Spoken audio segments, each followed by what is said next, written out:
நெல்லை மனோன்மணியம் பல்கலைக்கழக பட்டமளிப்பு விழாவில் ஆளுநரிடமிருந்து பட்டத்தை ஏற்க மறுத்த வழக்கு, ஆளுநரிடமிருந்து பட்டம் பெற மறுத்த மாணவி தொடர்பான வழக்கில் பல்கலைக்கழகம் பட்டமளிப்பு விழாவில் ஆளுநரை அவமதிக்கும் வகையில் மாணவி நடந்து கொண்டது சரியல்ல என்று தெரிவிக்கப்பட்டுள்ளது. இது தொடர்பான கூடுதல் விவரங்களோடு இணைக்கிறார் நமது செய்தியாளர் இந்துமதி. வணக்கம் இந்துமதி, இந்த வழக்கு தொடர்பான விவரம். சேர்ந்த ராம்குமார் ஆதித்யன் உயர்நீதிமன்ற மதுரை அமர்வில் மனுவினை தாக்கல் செய்திருந்தார். அதில் நெல்லை மனோன்மணியம் சுந்தரனார் பல்கலைக்கழகத்தின் 32வது பட்டமளிப்பு விழாவில் அந்த விழாவில் ஆளுநர் RN ரவி வழங்கவிருந்த பட்டத்தை ஜீன் ராஜா பெற மறுத்து துணைவேந்தரிடம் பெற்றுக்கொண்டார்.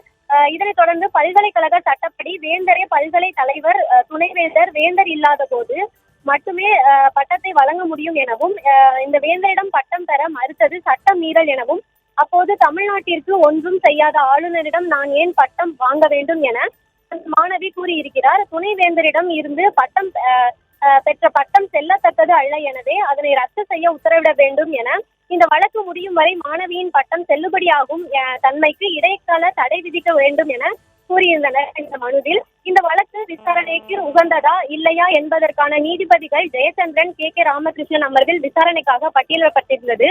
இந்த வழக்கை விசாரித்த நீதிபதிகள் பல்கலைக்கழக பட்டமளிப்பு விழாவில் கவர்னரை அவமதிக்கும் வகையில் மாணவி நடந்து கொண்டது ஏற்புடையதல்ல எனவும் குறிப்பிட்டு, இதை ஒருபோதும் ஏற்றுக்கொள்ள முடியாது, இதற்குரிய வழிகாட்டு நெறிமுறைகளை ஒதுக்க வேண்டும், பல்கலைக்கழக மாணவர்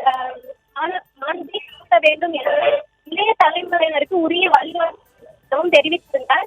இதனைத் தொடர்ந்து பல்கலைக்கழக விதியில் இதுபோன்று செயல்பட்டவர்களுக்கு துணைவேந்தர் நடவடிக்கை அதிகாரம் உள்ளதா என மனுதாரரும் பல்கலைக்கழக வழக்கறிஞரும் தெரிவித்திருக்கிறார்.